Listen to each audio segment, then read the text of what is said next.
ওম শান্তি নিজৰ ব্যক্তিগত কথা তথা পৰিয়ালৰ কথা নিজৰ সন্তানৰ কথা আপোনাৰ সম্বন্ধৰ কথা যিকোনো কথা যিটো কথা আপোনাৰ বাবে শুভ নহয় যিটো কথা আপোনাৰ সন্তানৰ বাবে শুভ নহয় যিটো কথা আপোনাৰ পৰিয়ালৰ বাবে শুভ নহয় কেতিয়াও কোনো কাৰণত কাৰোৰে আগত আপুনি শ্বেয়াৰ নকৰিব এটা বহুতে কয় যে বহুত কথা আছে প্ৰবাদ আছে যে শ্বেয়াৰ নকৰিলে মন হালকা নালাগে আসলতে কি হল সেইভাবে মানুহে শ্বেয়াৰ কৰোতে নেগেটিভিটি কি যেতিয়া আমি অতিপাত আমি যেতিয়া উপৰ্যপৰি এটা নেগেটিভ চিন্তন কৰিম তাৰ পৰা যেটো এনাৰ্জি ক্ৰিয়েট হ'ব সেই এনাৰ্জি বায়ুমণ্ডলত কি হ'ব উপঙিবলৈ আৰম্ভ কৰে যেটো আমি চকুৰে নেদেখো সেইভাবে মানুহে বিশ্বাস কৰিবলৈ টান পায়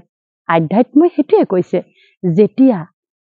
যেতিয়া আপুনি নেগেটিভ চৰ্চা বেছি কৰিব যেতিয়া আমি নেগেটিভ চিন্তন বেছি কৰিম আমাৰ পৰা এটা এনাৰ্জি ক্ৰিয়েট হয় যাক আমি ভাইব্ৰেচন বা প্ৰকম্পন বুলি কওঁ গতিকে সেইভাবে আপুনি চাবচোন যিবিলাক তীৰ্থস্থান তাৰ ভাইব্ৰেচন তাৰ প্ৰকম্পনে আমাক কি কৰে আমাক অকস্মাতে আমাক কি কৰে হলনি কৰি পেলাই তাত আসলতে কি আছে তাত সেই হাই ফ্ৰিকুৱেন্সি হাই ভাইব্ৰেশনাল ওয়াৰ্ড বা হাই ভাইব্ৰেশনাল থট বা হাই ফ্ৰিকুয়েন্সিত আমি কৰা প্ৰতিজ্ঞা সমতা থাকে গতিকে আপোনাৰ জীৱনটো তেনেকুৱা তীৰ্থস্থান আপোনাৰ জীৱনটো তেনেকুৱা মঠ মন্দিৰ তীৰ্থস্থান আপোনাৰ ঘৰখন তেনেকুৱা তীৰ্থস্থানলৈ আপুনি ৰূপান্তৰ কৰিব পাৰে একেবাৰে সহজ আৰু সৰল বিধি ইমান দিনা আমি ভাবিছিলো ঘৰত জানো পূজা পাঠ কৰিব পাৰি সাংঘাতিকভাৱে ঘৰটো ঘৰে মন্দিৰ মন্দিৰে মসজিদ মসজিদে সেইভাবে আমি এটা ব্যক্তিগত আমি এটা পাৰ্টিকুলাৰ দিনত গৈ পেলাই আমি পূজা পাঠ নামাজ আবাদ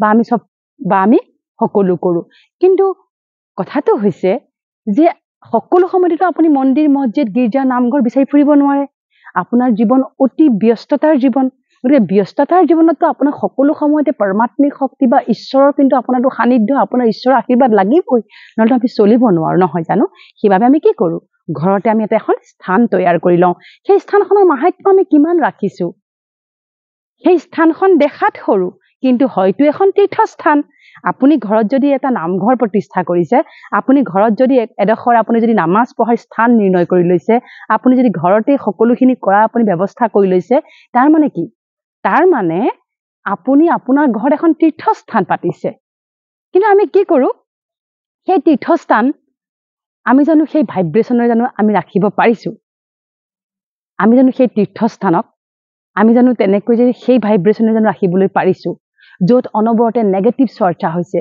যত দেশৰ বাদ বিবাদ দেশৰ কূটনীতি ৰাজনৈতিক অৰ্থনৈতিক ইত্যাদি বিলাকৰ নিউজ বাজি আছে যত অকথ্য চলি আছে যত আমাৰ মন মগজুত আঘাত প্ৰভাৱ পৰিবলগীয়া কথাবাৰ্তা চলি আছে সমাজত যি কোলা সময় সমাজৰ যি কোলা সময় সেয়া চলি আছে তেনেস্থলত সেইখন ঘৰত জানো তীৰ্থস্থান সেইখন ঘৰ জানো মঠ মন্দিৰ নামঘৰ তীৰ্থস্থানলৈ ৰূপান্তৰ হ'ব কেতিয়াও নহয় সেইভাবে পৰমাত্মাই কৈছে যে কেৱল আমি এটা ৰিচুৱেল হিচাপে মন বেয়া লাগিলে ফটাফট গৈ পেলাই তীৰ্থস্থান গৈ পেলাই মূৰ ধুৱাই থকাতকৈ যদি আমি আমাৰ এই মনকে যদি আপুনি মন্দিৰ বনাই ল'ব পাৰো সেয়াও একেবাৰে সহজ গতিকে আপুনি যেতিয়া এটা কথা সদায় মনত ৰাখিব যিমান নেগেটিভ চৰ্চা কৰিম যিমান নেগেটিভ চাম যিমান নেগেটিভ কম যিমান নেগেটিভ শুনিম এই কৰ্ম ইন্দ্ৰিয়বিলাকৰ যদি যিমান নেগেটিভ কৰিম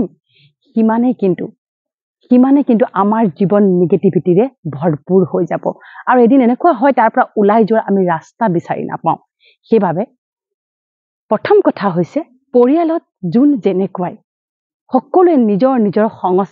সকলোৱে নিজৰ সংস্কাৰ লৈ আহিছে সেই সংস্কাৰ আমি একচেপ্ট কৰিব লাগিব কেনেকৈ কৰিম একচেপ্ট আমি যে সেই সংস্কাৰ আমি একচেপ্ট কৰিব লাগিব এটা কি হয় একচেপ্ট কৰিব নোৱাৰাটোৱে হৈছে আজি পৃথিৱীৰ সকলোতকৈ মূলতঃ ডাঙৰ ঘটনা দুৰ্ঘটনাৰ আঁৰৰ কথাটোৱে হৈছে যে আমি একচেপ্ট কৰিব নোৱাৰো আমি যোন যেনেকুৱা তাক আমি একচেপ্ট কৰিব নোৱাৰো যোন যেনেকুৱা আমি তাক মানি ল'ব নোৱাৰো আমি তাক সহন কৰিব নোৱাৰো সম্বন্ধত ঠিকই চলি থাকো কিন্তু পৰমাত্মাই এটা কথা সদায় কৈছে যে যি তোমাৰ ঘৰত তোমাক সন্তান দিয়া হৈছে, তোমাৰ ঘৰত তোমাৰ পৰিয়াল দিয়া হৈছে, এই কাৰণে দিয়া হৈছে আগৰ যিবিলাক হিচাপ নিকাচ আছে তাক আমাৰ ইয়াত ক্লিয়াৰ কৰিবলৈহে পঠাইছে।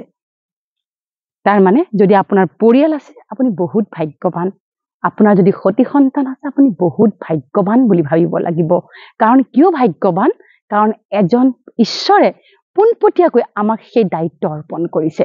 গতিকে ঘৰৰ যিবিলাক বাদ বিবাদ অপবাদ যিবিলাক ঘৰত ঘটি থাকে, স্বামী স্ত্ৰীৰ মাজত, সন্তান পিতৃ মাতৃৰ মাজত, শাহু শহুৰৰ লগত, কাৰোবাৰ লগত, কিবিৰ লগত, এই গোটেই কথা বতৰাবিলাক কেতিয়াও কোনো কাৰণত তাকো নকব।